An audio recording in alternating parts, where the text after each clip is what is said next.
Travis here, Stevens Truck Power. You're in our pit today. Today we're looking at this big cam in this truck. It's actually a fresh overhaul, and customers complaining of low oil pressure. When it left here, we did the overhaul. It did have about 20 pounds at idle, run up to about 40 high idle, and now it's sitting about 13 at idle. Still tends to run up around 40. 35 to 40. So anyway, we seem to be about 5 pounds ish low, and it's probably okay, but the fact that it wasn't there like that before makes me a little concerned. So we're gonna pull the bypass out of the oil pump today, and I was going to show you how to do that if you haven't done that. And the reason we're doing that is to see if that bypass is stuck. There'll be some scarring on it if it has been stuck, and then we can also put a shim in there, just a washer, to make the spring tension a little tighter, which may bring that oil pressure up if it was stuck. But before we do that, I just verify what we've done. So we've looked at the gauge. We hooked up a manual gauge into the oil galley and realized that yes, the gauge in the truck is correct. Actually, the gauge in the truck's showing about 10, but it's sitting about 13, 14, so it's a little off, but we're going to see if we can get the oil pressure up a little bit. So follow me under here. This is a big cam, and this goes for N14 as well, any external oil pump on the Cummins. But I've cleaned this off because it was full of dirt, but if you'll see, there's a 1/2-inch bolt right here, and it's got a washer on it, and it's holding this plunger in. This plunger is basically the plug. It's got a couple O-rings on it, and then the bypass valve is underneath it. So we're going to pull this off and pull this out, and it'll be tight, but I'll show you how to do that and what we're looking for. So let's get out.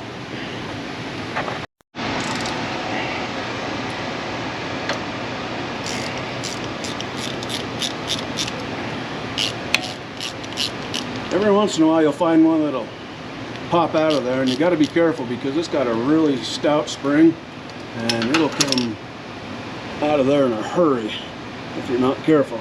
So really watch it. What I'm going to do is get it just loose enough that it's going to stay in, and then I'm going to put some vice grips on that plunger right there just to hold it, be able to hold on to it.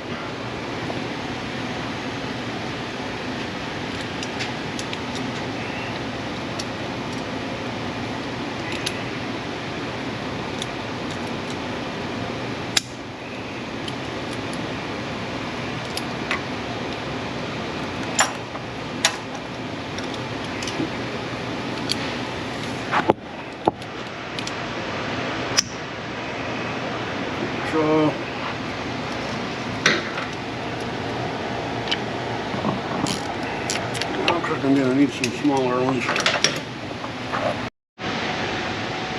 Alright, so we got the bolt out of there. I got my vice grips on. You can see it kind of twisting. It will just pop straight out of there, but it's stout. I may not even get it like this. Oh, and there it all falls out. So that's the plunger. It's got 2 O-rings, one there, one there. And just be careful. We lost the spring, but I do know where everything goes. The plunger's still up in there. Here's the spring.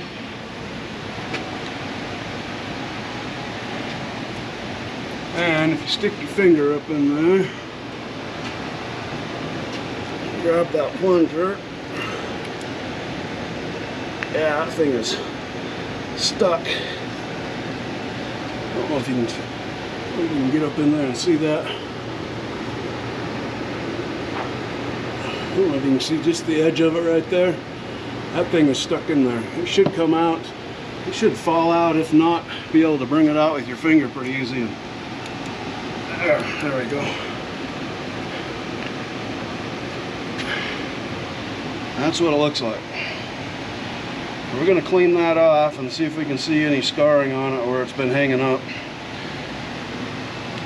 We'll go to the solvent tank. Alright, so we got the plunger out, cleaned off. You can see there's some scarring up and down right there.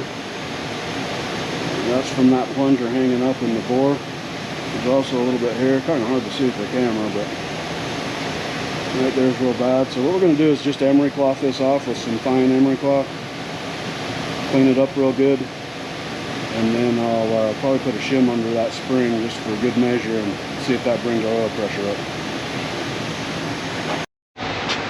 Alright, so we're ready.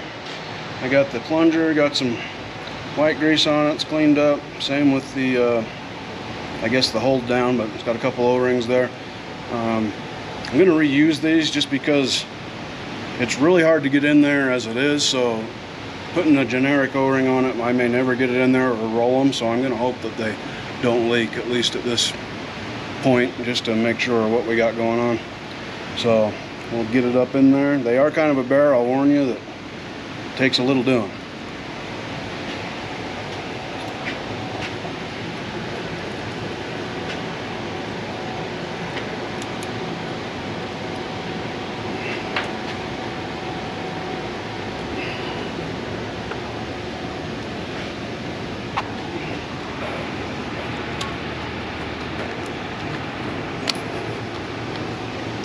It's in there, but now the trick is getting the hold down bolt started where you're holding it in, and that is a little sore sometimes. If I let go, I'm pretty sure it's going to come flying out of there.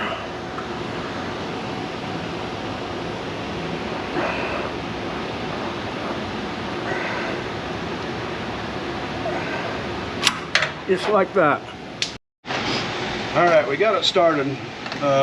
I'd like to film that, but there's no good way to do this. It takes about 10 hands and there's only room for a couple of fingers. So as you can see, I ended up going with some needle nose because my pliers were in the way of the bolt, but we got it up in there and the bolt started.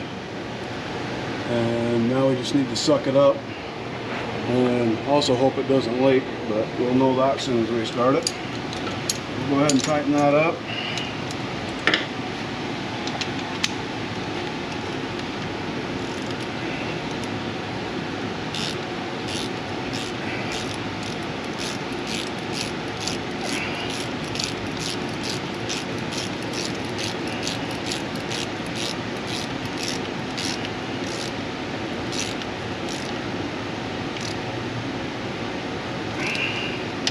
Like so.